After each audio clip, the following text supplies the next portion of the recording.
There are, as you know, a couple of different ways to start the scan. The best way, as far as the most options that you have, is from the Adobe Photoshop program. So the way to do that is to start Photoshop, and after it loads, click on the File menu. So you want to click on File, and then come down to Import. And you'll have some options here. The first one is the best one, the HP ScanJet, and it has a series of the scanner. We have the 4600, and it says Twain, T-W-A-I-N, Twain. This is the best option. The other ones will work too.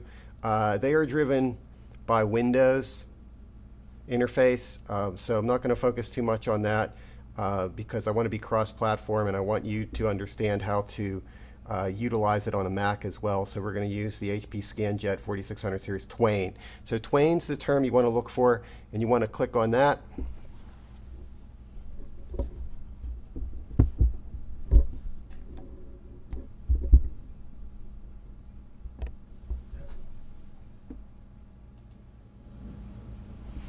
And this will activate the scanning software. So what Twain does, it's the interface, it's the bridge between programs, between the scanning software program and the Photoshop program.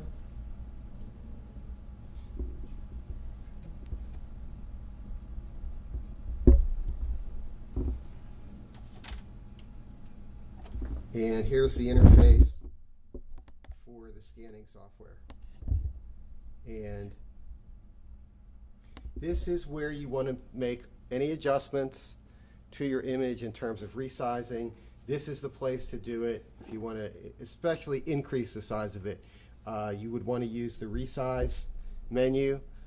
You also have some adjustments here, lighten and darken, sharpen, color adjustments.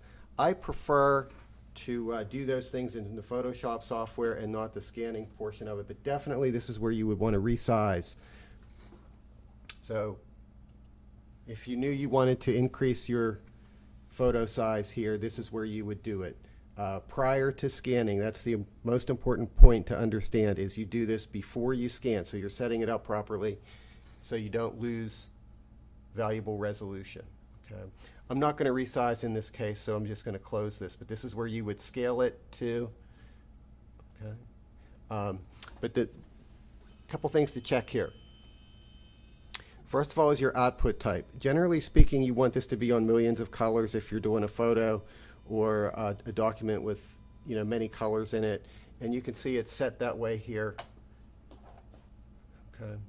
And the next thing that I want to call your attention to is really the most important thing, is resolution. I recommend you always click on resolution here, and this is where you make any adjustments that you need. So depending on your destination for this document, your output, is it going to be read on the computer screen or is it going to be printed somewhere? This is where you make your changes. Okay, so you can see you have many choices for resolutions, from a low of 75 pixels per inch to a high of 9600 pixels per inch. So this is where you're going to make any adjustments that you need, and you can't do this if you just press the buttons on the scanner. It's going to go to a default where you cannot change it and you're going to be stuck. So this is why I recommend this method, and you're going to see your best results really from about 150 to about 300 in this class.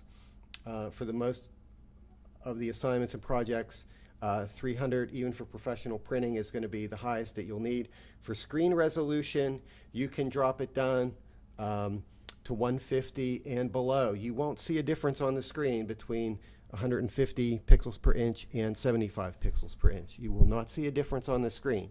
So if you're just going to be viewing it on the computer screen, you can use a low setting, as low as 75. Higher for printing purposes, and the highest would be for professional printing and image setting outside of our classroom, a service bureau or print shop and so forth. And now we're going to be talking at 300 pixels per inch or up. But there's no need whatsoever to scan at 300 pixels per inch for something that's going to be displayed on the computer screen. So here's where you make those adjustments at. Okay. I'm going to select 100 for this particular one, and this is my preview area here. And the scanner does a pretty good job guessing what you would like to scan based on the image. And this is perfect in my case. It's created an outline of it here. This is where you would make an adjustment. This is the preview. And if you wanted to crop it at this point, or it did not interpret your scan so well, you may have to expand it and make an adjustment here. Once you have the preview set the way you would like it, and any resizing that you want to do, you have set your resolution correctly based on the output that you would like, what you would like to do with this document or photo afterwards, and then you click accept, and the scanner does its thing, and it will appear afterwards inside the Photoshop program, where you can save it, adjust it, and save it in the many different formats that Photoshop allows you to save it in. So I'm just going to show you. I'm going to go to image size here, and you can see that our resolution is in fact 100,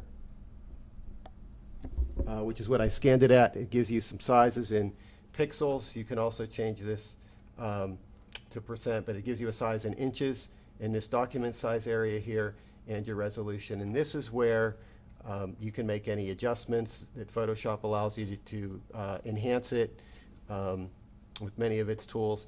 And then you can go to File, Save As, and you can save it in the many formats that Photoshop allows you to save it in, which is why this is the most powerful method in scanning images and digitizing image and documents inside of Photoshop, is it gives you all of these choices to save in. So that's the lesson, the quick lesson on the high points that you need to know as far as digital scanning.